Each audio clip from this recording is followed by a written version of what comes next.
2:17 in the suffocating darkness of a tropical training zone thousands of kilometers from Berlin.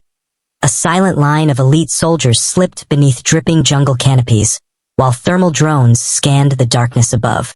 Through infrared eyes in the sky, their heat signatures moved like ghosts, disciplined, measured, almost invisible against the oppressive black of the jungle floor. Crouched low in soaked foliage, faces streaked with camouflage and sweat, the operators advanced with mechanical precision, every movement calculated, every breath controlled. There were no flags, no press, no official statements, just a hidden field camp beneath the trees, red tactical lights glowing faintly over what was meant to be a quiet experiment. The men came from the ranks of Germany's elite commando Spezialkraft, KSK, forged in the aftermath of the Balkan conflicts and built for rapid response, hostage rescue, and deep reconnaissance.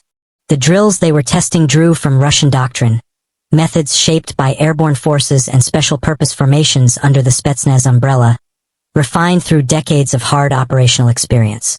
Over the next several days, results inside the command tent stunned observers. Infiltration times shattered projections, detection rates dropped sharply, and simulated targets were reached with precision few had expected. What unfolded beneath that dense green canopy was more than tactical experimentation. It was the quiet convergence of two military traditions, former Cold War adversaries forging an uneasy respect in the humid shadows of the jungle. The story of the KSK begins not in the jungle but in the political shockwaves of the 1990s, when post-Cold War Germany recognized the need for a rapidly deployable special operations force capable of operating far beyond Europe's borders, leading to the formal establishment of the Kommando Spezialkraft in 1996.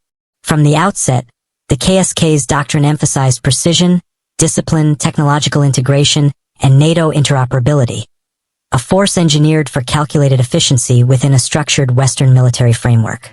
Meanwhile, Russian special forces inherited a vastly different legacy, one forged across Arctic tundra, Central Asian mountains, and dense forests, shaped by asymmetrical warfare and deep reconnaissance behind enemy lines. Over time, Russian doctrine hardened into a philosophy of endurance under isolation, long-term concealment, and deception, training operators to survive independently, often with limited logistical support and total reliance on terrain. When defense analysts began comparing jungle deployment readiness for multinational missions in regions like Africa and Southeast Asia, an unexpected conclusion surfaced. Elements of Russian infiltration doctrine held surprising value for Western forces. Quiet study teams examined field manuals, veteran accounts, and historical exercises, discovering a core principle of terrain absorption. The idea that a team should not merely move through the jungle, but dissolve into it, with nonlinear patterns, synchronized breathing, and gear configured to eliminate even the faintest metallic sound. For the already highly capable KSK, this was not a replacement of doctrine but an enhancement, setting the stage for controlled testing and raising a pivotal question. What would happen if German precision met Russian jungle infiltration philosophy? The training zone was intentionally unforgiving.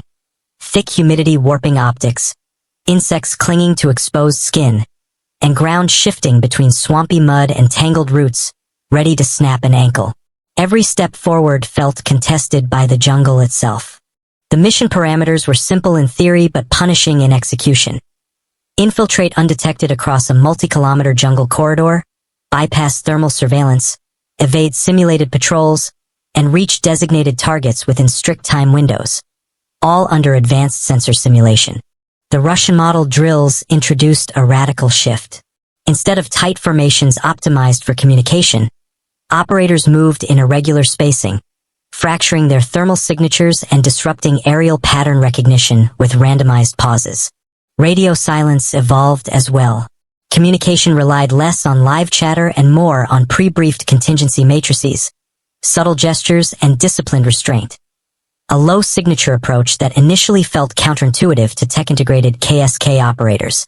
As the German teams adapted, their rhythm changed. Movement slowed but became organic, boots placed along natural terrain curvature, foliage left undisturbed, hand signals minimized. The jungle was no longer an obstacle. It became camouflage. When the first simulation concluded, detection probability had dropped sharply compared to baseline runs. Analysts rechecked sensor logs, suspecting error, but the numbers held. German precision, layered with Russian concealment philosophy, had produced measurable and undeniable gains. What made the results shockingly high was not a single flawless run, but consistency across repeated iterations.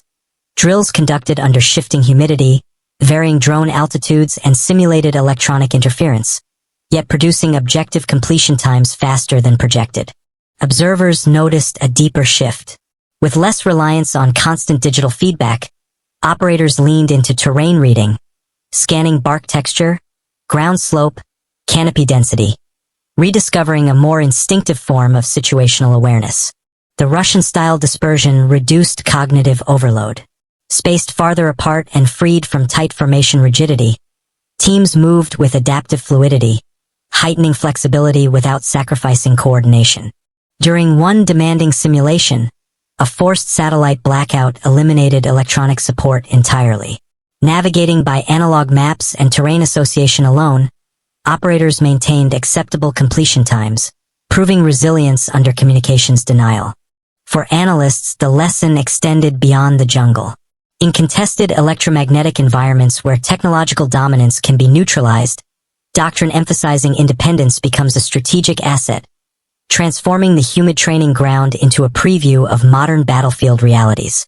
But the story wasn't purely technical, it was psychological. Cold War narratives had long placed Germany and Russia on opposing sides of history's divide, and for German operators to study Russian-derived methods required intellectual humility, an acknowledgement that excellence can exist beyond alliance boundaries. Defense insiders framed the experiment not as imitation but as comparative learning, dissecting effectiveness, isolating transferable components, and adapting them within German ethical and NATO operational frameworks, ensuring survivability without compromising coordination. In debrief sessions, operators described a shift in mindset. The jungle was no longer terrain to dominate, but a system to harmonize with precision reinforcing concealment, meticulous planning complementing improvisational survival, reducing fatigue through cooperation rather than resistance. Analysts later quantified the outcome. Marginal reductions in caloric burn, small efficiency gains that compounded over multi-day missions. The shockingly high success was cumulative, not a single dramatic breakthrough, but layered incremental advantages that held under stress. Strategically, the implications extended far beyond the jungle. Modern conflict zones increasingly merge urban centers with forests and wetlands with industrial infrastructure, rewarding units capable of seamless environmental transition and adaptive mobility. By validating Russian-modeled infiltration drills within a German operational framework, planners signaled openness to cross-doctrinal synthesis, a move some European observers viewed as geopolitically symbolic, with former adversaries' methods reinforcing NATO readiness. This was not cooperation but adaptation, an acknowledgement that innovation often emerges from studying rivals. The experiment embodied a long-standing defense principle. Effectiveness must be dissected, transferable elements extracted, and integrated without compromising institutional identity.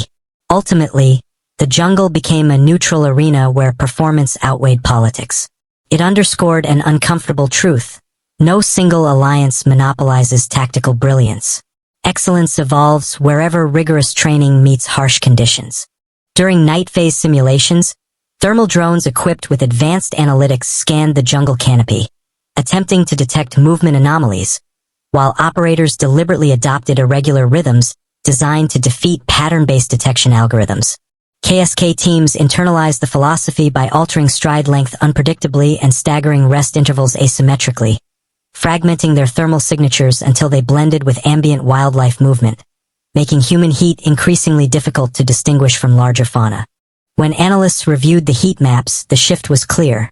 Instead of hiding from surveillance, the teams diluted their presence within environmental noise, a tactic requiring discipline under fatigue and resulting in a fusion of endurance and unpredictability. Daylight runs introduced new challenges: visual reconnaissance from elevated platforms, simulated local observers scanning from a distance, and acoustic monitoring designed to detect even the faintest disruption beneath the bright jungle canopy. Applying Russian doctrine, KSK teams focused on minimizing environmental disturbance. avoiding broken branches and displaced soil, practicing backward step techniques to obscure direction, and modifying equipment to dampen microsounds from buckles and weapon attachments. Post-exercise inspections revealed reduced trace evidence compared to baseline runs. In counter-tracking scenarios, such refinement could prove decisive, the jungle, after their passage, appearing almost entirely untouched. As news of the internal evaluation circulated quietly within defense circles, analysts debated long-term integration, whether the drills would become permanent components of KSK training cycles or remain experimental footnotes, with early indications pointing toward selective adoption. Particular interest centered on elements that enhanced resilience under electronic denial, reinforcing a broader lesson. In an era defined by accelerating technological arms races, adaptability, and a return to fundamentals can be quietly revolutionary. The shockingly high success of the jungle infiltration tests ultimately symbolized a paradox. Sometimes advancing does not mean adding complexity, but simplifying, stripping away dependence to reveal disciplined, resilient capability beneath. Critically, the experiment did not imply endorsement of Russian strategic policy. Military professionals have long studied foreign methods irrespective of political alignment, just as NATO and Warsaw Pact analysts meticulously dissected each other's manuals during the Cold War. The KSK tests followed that tradition. By quantifying performance under controlled jungle conditions, planners deliberately removed ideology from the equation, focusing instead on measurable indicators such as detection rates, completion times, energy expenditure, and communication integrity. In the end, the jungle provided objective metrics. Numbers told the story, and the numbers were compelling. Operators involved reportedly described the experience as humbling. Elite units pride themselves on mastery, and encountering drills that reveal overlooked deficiencies can be transformative, instilling patience that borders on the meditative. Silence became not the absence of sound, but the presence of control. Even after the experiment concluded, instructors noted reduced verbal communication, a subtle yet lasting cultural shift capable of reshaping unit identity over time. The jungle magnified every weakness: moisture corroding equipment, heat distorting perception, fatigue amplifying even the faintest noise. Under such stress, errors become visible, and only robust training foundations endure.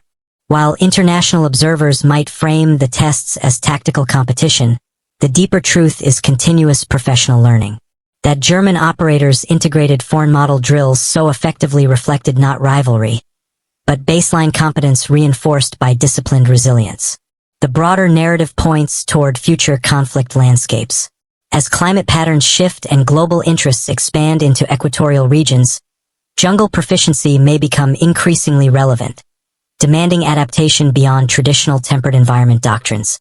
By experimenting early, KSK positioned itself ahead of potential operational demands. In elite formations, preparation, not reaction, defines capability, and proactive adaptation secures strategic advantage before it is urgently required.